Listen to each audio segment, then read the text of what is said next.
Let me show you a cool, or what I think is cool, little kind of speed metal sweeping Yngwie Malmsteen type of lick, which is a great exercise for both hands and for getting familiar with the A-form arpeggio. When you get this going really fast, you can actually flub a lot of the notes, if not almost every note, and it still sounds pretty awesome. Of course, I'm sure there may have been a couple that I flubbed at the beginning. If you don't know the word flub, very sophisticated technical musical term. So this is a technique that we will definitely see in classical guitar, but it's also a very metal thing because the A-form arpeggio, here's an A chord, lends itself to playing this kind of sweep thing because of the way that it looks. So here's an open A chord. We'll talk about minor in a second because that does throw a monkey wrench into things and makes it harder. But the A-form looks like this, and we have these three notes in a row. In fact, you could move just that shape around and you still have a major chord. That's why slide players capitalize on this A-form also, because you got a major chord right here that you can slide around, right? Well, because of that, it allows us to go and do a really quick sweep without having to do a lot of technical stuff with the left hand. So if we have the A-form, if you're new to that, this is the cage system that I'm talking about, right? All of these open chords that you might know, C, A, G, E, and D, are movable, and then they can become minor, and they can be the basest way of conceptualizing chords and scales all over the neck. So if we take this shape up to here, let's say, here's a C chord now, but it has the shape of A. The arpeggio would be, the full arpeggio would be this. You might see this written. That's one way to do the arpeggio. We have the root here, the fifth is here. We're trying to play, if we're studying arpeggios, we want to play each and every note in the arpeggio that we can in order without leaving anything out. So we could go all the way to the sixth string, there's a fifth, then we have the root, then here's the third over here, the fifth again, the root, the third, the fifth. But if we did it this way, root and then get that third by hammering way out here, that takes nothing in the right hand, right? So we can kind of get ready for the next string, and then we'll lay these three fingers over. Now just that is enough. So I'm really throwing my pinky here to get it to happen quickly, and then I'm just kind of taking this and just barring it. Now that's the kind of thing that the classical guitar police will come after you. It will come to your home and arrest you if they see you doing that.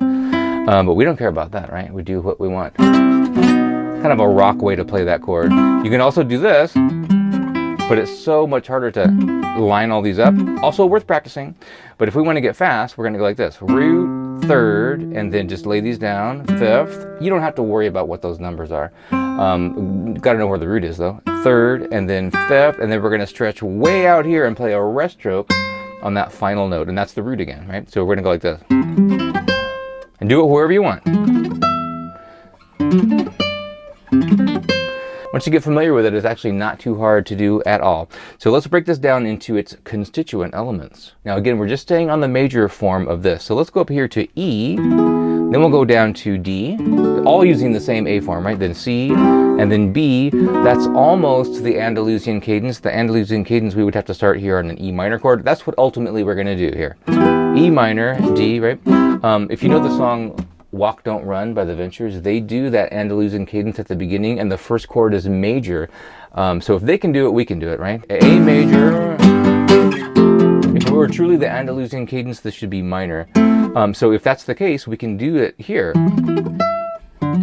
Not that we need permission from the Ventures, but... Okay, so what we're going to do here is we're going to break it down just to these three notes. You might have seen this arpeggio before. And then with your right hand, grip the strings, index, middle, ring, all at once, and then just roll them off. Now that might take a few months to get good at that, just that quick motion that I made. And that's such a part of getting good and fast and comfortable and familiar with arpeggios for the right hand. That would be what we could call the forward arpeggio, because if we're going in the direction of the floor, they call it the forward arpeggio. Index, middle, ring, and just peel them off real quick. And notice with my thumb here, I'm touching these bass strings, trying to silence those. Doesn't always work, but try to do that. Okay, those were free strokes. And then we're going to go way up here with the pinky and play a rest stroke with your middle finger. Once you finish and complete the arpeggio with that final note, see if you can touch all of the strings. Because it's so hard to, and when the strings ring out, it just doesn't sound right, but we can't always do it. Okay, that was with this fingering, right? But ultimately we're going to do this fingering. So now we'll go to this shape, except we're going to play it like this, which you probably can't do. Not because you're not good, but because it's very, very hard and weird. I can barely do it. But what we're really going to do is take this finger off the instant that we play this string so that there's no conflict there, right? So we're going to go 4th string, 3rd string, 2nd string. Take your ring finger off as we play that final string. And then, of course, we have our rest stroke there with the middle finger on the 1st string, going like this. Okay, let's add another note to that, but it's actually going to be 2 notes because we have a bonus note with that hammer-on, and that's the beauty sometimes of hammer-ons and pull-offs, is that it gives you a moment in your right hand to kind of gather your senses or give you some extra speed. So if I go like this, I'm playing a rest stroke with my thumb, I hammer this on, that's a G sharp on the 11th fret. It's just our arpeggio shape that we played earlier, right? And then my thumb, having just done a rest stroke, I hammer this on, my thumb is ready to go for this thing.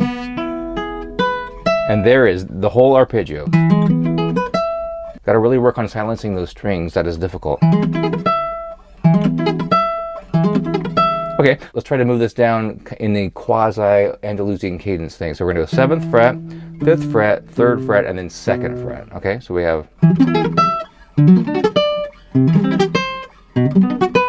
Kind of gets harder as we go to the left because, as you know, the frets get wider apart and it's harder to stretch. Okay, now let's make it harder by playing the actual Andalusian cadence, but all that really means is that 1st chord will become minor. So instead of this shape that we had, make that one minor, but the rest ones, thankfully, can stay major. Okay, but this is going to be way, way, way, way, way harder because look at this. Your pinky, look how quickly your pinky has to come down. Before we had the luxury of just flopping that finger down, but now we have to go... And I'm every time I do it, and I try to do it fast, but I'm trying to hit all the notes, I always miss one note or another because it's so hard. But I think it's a great little dexterity practice. Got to practice it slowly, but look what happens when you play it faster than you should, but you just kind of get a little bit lazy on your left hand. We can go like this. I mean, most of those notes were just muted strings, but as long as you can hear that first note and the last note and maybe 1 or 2 other notes, you kind of get the idea of what the chord is, and so you can go...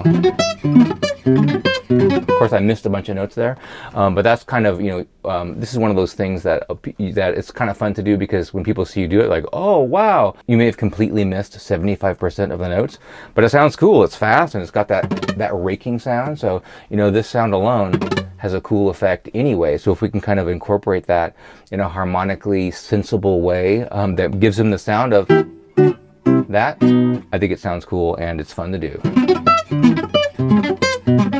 Horrible, but good. Okay, here's another way you can do it. Have a bar down already. That does help. Try to form as much as you can of the chord, and we'll go.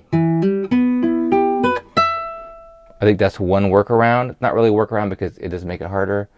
Might make it easier for you. I don't know. And then we have.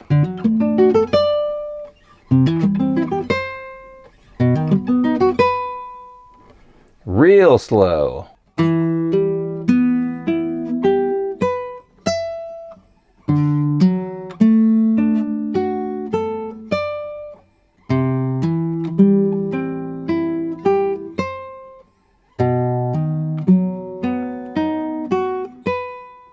Really, to make this happen, we kind of have to fan our hand out, our fingers out like this, so we can get this hammer on, and we know ultimately we're going to try to get up here.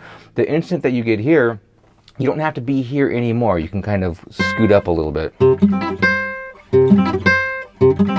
So there is this kind of rolling that's happening. In my right hand, I'm going thumb, thumb, and then really quickly peeling them off, and then we have that. And in your left hand too, I'm starting here and kind of doing this kind of motion like this. You could say this kind of weird kind of left to right roll. It's really hard too to make the notes that you aren't flubbing nice and clear and not buzz, especially when you play it slowly. So that's the other benefit of faking it and doing it really fast. So many fun things to do on nylon string guitar. We can play Yngwie style stuff. We can do Metallica. We can do James Taylor. We can do whatever you want on nylon string guitar. The world is your oyster. Speaking of Metallica, in this video, I show you how to play the Master of Puppets riff for nylon string guitar.